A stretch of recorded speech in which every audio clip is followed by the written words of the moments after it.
গরম ও ঈদের লম্বা ছুটির কারণে হিমসাগর, আম্রপালি, ল্যাংড়া সহ বিভিন্ন জাতের আমে সয়লাভ রাজশাহীর অঞ্চলের আড়তগুলো। এতে ক্রেতারা তুলনামূলক কম মূল্যে আম কিনতে পারলেও লোকসানের শঙ্কায় কৃষক। এ বিষয়ে আরো জানাতে রাজশাহী থেকে সরাসরি যুক্ত হচ্ছেন সহকর্মী সৌরভ হাবিব। সৌরভ, রাজশাহীতে আজ আমের বাজার দর কেমন এবং চাষিরা ন্যায্য মূল্য পাচ্ছেন কিনা জানাবেন। সামিয়া, গত 2 দিন ধরে আমের বাজার কিছুটা বেড়েছে এবং এই বাড়তির ফলে কৃষকদের মাঝে কিছুটা স্বস্তি ফিরে এসেছে। আমি জানিয়ে রাখছি যে হিমসাগর আম কিন্তু এখন অনেকটা শেষের দিকে এবং ঈদের ছুটির সময় এই আমটির পুরো ভরা মৌসুম ছিল। এই যে রাজশাহীর বিখ্যাত হিমসাগর দেখতে পাচ্ছেন, এই আমটির দাম কিন্তু অনেক কমে গিয়েছিল এবং ঈদের ছুটির পর গত 3 দিন থেকে আমটির দাম বেড়েছে এবং এটি এখন হাটেই 2200 থেকে 2400 টাকা 2500 টাকা মন বিক্রি হচ্ছে। এছাড়া ল্যাংড়া আম যেটি দেখছেন, এটি নতুন উঠতে শুরু করেছে এই আমটিও কিন্তু এখন 1600 থেকে 1800 টাকা মন বিক্রি হচ্ছে।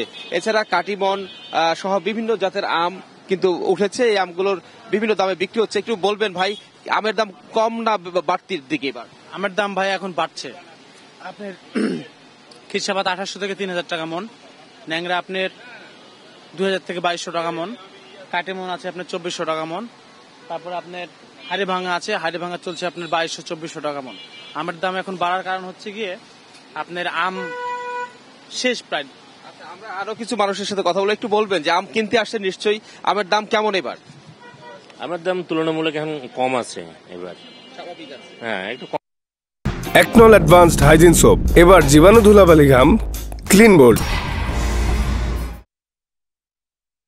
আমও হয়েছে বিধায় আম এবার কম, দাম কম আছে। বিভিন্ন রকমের আম কিন্তু উঠেছে ভাই, আমের দাম কেমন এবার? আমের দাম এবছর কম। আপনার এই দুদিনে খেসাপাতের আমের দাম বেশি। খেসা হচ্ছে এখন শেষের পথে। খেসা ছিল দুদিনে আগে আপনার 2000 টাকা মন, এখন হয়েছে 2800 টাকা।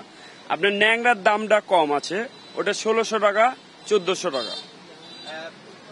যে বিভিন্ন রকমের আম কিন্তু প্রচুর পরিমাণ আম রাজশাহীর এই দোকানগুলোতে রয়েছে এবং এই আমগুলো কিন্তু বিভিন্ন এলাকার মানুষজন কিনে নিয়ে যাচ্ছেন। বিশেষ করে যেহেতু রাজশাহীর আম বিখ্যাত আম, এই আমটি কিন্তু সারা দেশেই যায় এবং সব জায়গায় যাচ্ছে। সামিয়া, সৌরভ, ধন্যবাদ আমাদের সাথে যুক্ত হওয়ার জন্য।